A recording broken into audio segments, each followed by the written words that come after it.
Hello, folks. I hope you are all doing well. Today we're going to look at day 3 of attacking the rhetorical analysis and free response questions. So we're just going to kind of mostly review today. You'll have a short little assignment that goes after this. Okay, so yesterday, you guys, or the last few days, you took the Thatcher piece and you kind of evaluated it, took some notes, and I'm going to look at those on Google Classroom and give you guys some feedback.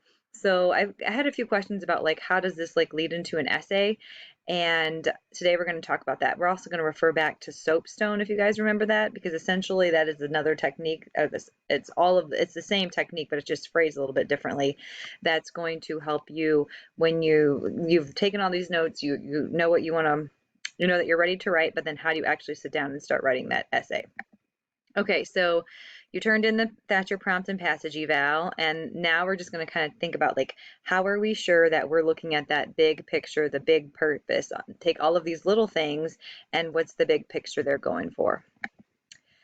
So today, how do those pieces fit together to create a rhetorical situation? And I have a little quote for you. When people write, they're doing it for a specific situation. You need to be thinking about why they are the ones saying this, what exactly they are saying, and who they are speaking or writing to.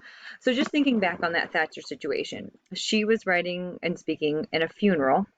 So you always have to be thinking about like what is happening around that person who's writing, who is speaking, who's presenting, because that's going to be huge for you in determining what their purpose is. Something has caused them to need to get out there and say their words. So we have to figure out what that is. Alrighty. So first I just want to talk a little bit too about some common types of passages that often pop up in rhetorical analysis. We have a lot of speeches. I feel like we've seen a ton of speeches in the stuff that we've looked at in class. So that could be a eulogy, graduation speeches, presidential speeches, sermon, closing arguments. We've also seen a fair share of essays. So this could be kind of like when we read some of like the stuff from Emerson a while back, like a piece of something taken from a longer work. This could also be articles or editorials, which is kind of like an opinion piece. Fix my little thing there. Of course I'm deleting it. Or personal letters. So you saw that with the Abigail Adams one. And that's a good one to think about, like how specific her audience was and what was happening with her son that caused her to want to write. Or it could be a review. So those are the common types we see. Next, I've been thinking a lot about soapstone, and there are so many visuals out there for this. So first and foremost, you're going to need to find the one that works for you. And if literally just writing it out in soapstone, kind of like we have been doing when that little chart works for you, that's great. I think it's good to at least look at a visual like this in order to see how it's important that they all fit together. You could also take something like this and turn it into an actual note sheet, and at some point I will upload like a blank one for you to look at. So this is just like a more visual representation of soapstone. Oh, I have a visitor. 1 second. Need something? Hi. Okay, so like I said, this could be used as a note sheet while reading the passage. So you can probably see number 1 is at the top, that's the speaker. Usually the speaker connects pretty closely to ethos. Number 2 is occasion, it's kind of out to the side because that's something you have to be considering, what's happening with the specific occasion, but then also just like what is happening in the world at that moment to like cause this to happen. Then we have the audience down there in the corner with pathos. Then we have purpose, which is in the middle because that's always like what the main goal is. Subtext is going to be a little more general, and then the tone, like what's the attitude of the author. So those things always fit together. You cannot be thinking of just ethos or just pathos or just the speaker. You have to consider all of those options. That's why I picked this visual in order to see how they all fit together. So today we're really just going to review these things and kind of talk about them a little bit, and then there's a short assignment for you today in Google Classroom.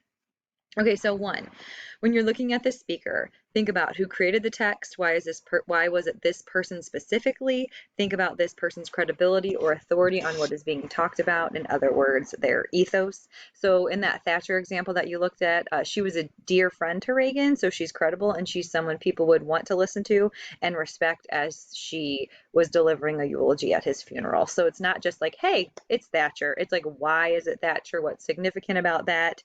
And how is she the credible person on the subject? So number 2 is the occasion. Think about what's happening that forces the writer to write. Think bigger picture than just date and time. While those are important, you want to think about the context of the situation.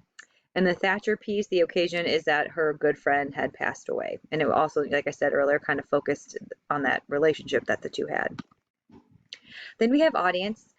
Think about who is the speaker or writing talking to specifically. Don't think in general terms. I know sometimes when we think about writing, you might say, oh, well, my audience is my teacher, or my audience is just a general public. That's rarely the case for the first time that these things were written or presented. So once again, the Abigail Adams letter, people read it all the time right now, but when she wrote it originally, it was specifically to her son. This is also where you can start thinking about pathos. When you've been taking notes these past few days, I'm sure you came up with examples in pathos as you were like looking through key lines. So the speaker needs to know who the audience is. So the person actually speaking was considering their audience. And then you as an analyzer also need to know in order to think about the best techniques they would use in order to reach that audience. So big things that you see in terms of getting to an audience is pathos, imagery, dramatic, diction, repetition, parallel structure, and once again, that switch of pronouns when they are talking directly to the audience. That's a pretty big deal too. Then we have purpose. So to me, this is kind of like the big goal. So you've read the passage, you've taken your notes. What does the rhetorical situation, so kind of like everything that's happening in that circle, triangle visual that we looked at, and how does it all fit together to give us the author's purpose? Make sure it's specific and that you can see how the author has used the different techniques together. What's the speaker trying to achieve? Is there a call to action? What spark is he or she trying to set afire in the audience? So when that speaker's all said and done, what do they want that audience walking away thinking or walking away feeling? Number 5, we have a subject. So this kind of is just more like the general idea. What's the main idea or claim? And there will probably be multiple throughout a text because it's developing as it goes. And this also just kind of helps you narrow the focus for all of the other things that we've talked about. And then 6th, this is tone. So what's the author's attitude toward the topic? Are there shifts in the tone? Does the person start out upset, but it's because they're trying to make a point or to try to connect with you, but then by the end, now they've connected with you, so they want to inspire you to do something. And the shifts can help you build that purpose. So hopefully when you put all of these things together, you should, when you look at all these things, you should be able to put them all together and see how they connect. There should be, I see it when you're writing, to be honest. I can tell when you guys get it. It's just like this little click and you are like, okay, I get it. This is the purpose. And once you hit that click, the writing becomes so easy because you've mapped out a little blueprint for what the big essay should be. So why is this important? You should never just go through and find devices. There shouldn't be just like a random device here, oh, and then a random device there. You need to make sure you're picking the devices that the author or the speaker put in there specifically to hit their purpose. So it shouldn't just be a random device. So when you map it all out, focusing on these things that we've gone over, you'll be able to identify the big purpose and then more easily identify which techniques that person used that are significant that then you would take and you would start writing your essay. So like earlier today, Cole sent me a picture of his notes and he was kind of like, okay, so I have all these notes. How does this lead into the essay? So those notes essentially will be like the foundation of your essay. So maybe you found a key line, you've decided what your author's purpose is, and you found a key line in the first 2 paragraphs that you feel like proves that purpose. All of a sudden you take that note and it'll be what you write, your body paragraph 1 about. So your notes on soapstone and all these things that we've been talking about essentially almost become like a pre-write to your essay, or you could even say like an outline. Okay, so for homework in Google Classroom, you're going to read and annotate the short piece. It's called In the Country We Love.